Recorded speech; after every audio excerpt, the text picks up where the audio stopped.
अस्सलाम वालेकुम दोस्तों, आपके अपने चैनल प्योर देसी टिप्स में हम आपको खुशामदीद कहते हैं। मेरी तमाम दोस्तों से गुजारिश है, बराए मेहरबानी चैनल को ज़रूर सब्सक्राइब करें और साथ ही खड़े बेल आइकन को दबाना हरगिज़ ना भूलें ताकि हमारी हर आने वाली नई वीडियो का नोटिफिकेशन आप लोगों को मिल सके।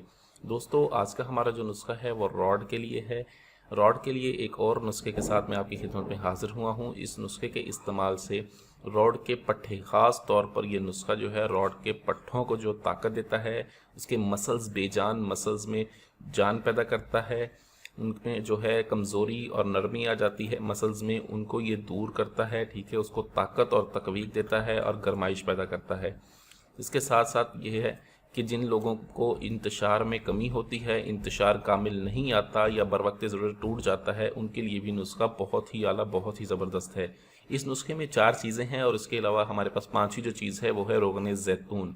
ठीक है, हमने करना ये है कि सबसे पहले हमारे पास है सर्द चीनी। ये देख लें, ये सर्द चीनी है। सर्द चीनी का हमने इसमें इस्तेमाल करना है 1 तोला। दार चीनी का हम इसमें इस्तेमाल करेंगे 2 तोला।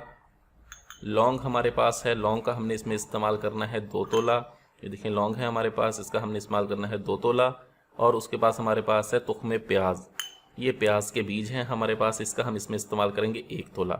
हमने करना ये है कि इन तमाम चीज़ों को हमने खरल में डाल के खरल में डाल के अलग-अलग बिल्कुल बारीक सफ़ूफ़ बनाना है। बिल्कुल बारीक सफ़ूफ़ बनाने के बाद जो है हमने इनको अच्छी तरह से यकजान करना है। यकजान करने के बाद 100 ग्राम जैतून का तेल हमने इसमें शामिल करके इसको आधे घंटे तक मुतवातिर खरल करते रहना है।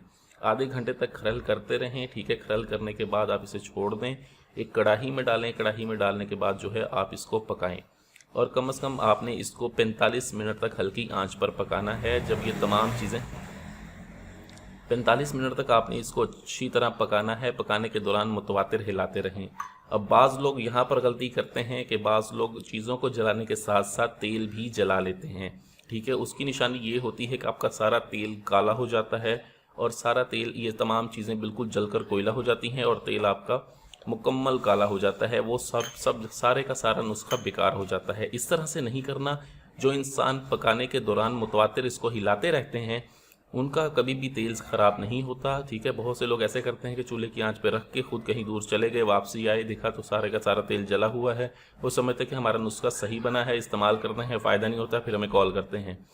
पकाने के दौरान मुतवातिर हिलाते रहेंगे आप। ठीक है, ये अंदर की जो चीज़ें होंगी ये जलनी चाहिए। ठीक है, ये जलेंगी। ठीक है, तेल आपका हरगिज़ नहीं जलना चाहिए। जब ये तमाम चीज़ें जल जाएँ, ठीक है, उसके बाद समझ लें कि आपका तेल तैयार है। आप इसको ठंडा होने के बाद महफूज करें और 15 कतरों का इसका रोज़ाना इस्तेमाल हफ्शा और सहवन छोड़ कर करें। ये बहुत ही आला, बहुत ही ज़बरदस्त नुस्खा है। वीडियो अच्छी लगी हो तो इसको लाइक करें, वीडियो को शेयर ज़रूर कर दिया करें ताकि दूसरे लोग भी इससे फ़ायदा उठा सकें। मुझे अगली वीडियो तक के लिए इजाज़त दें। अपनी सेहत का बहुत ख्याल रखें। शुक्रिया। अल्लाह हाफ़िज़।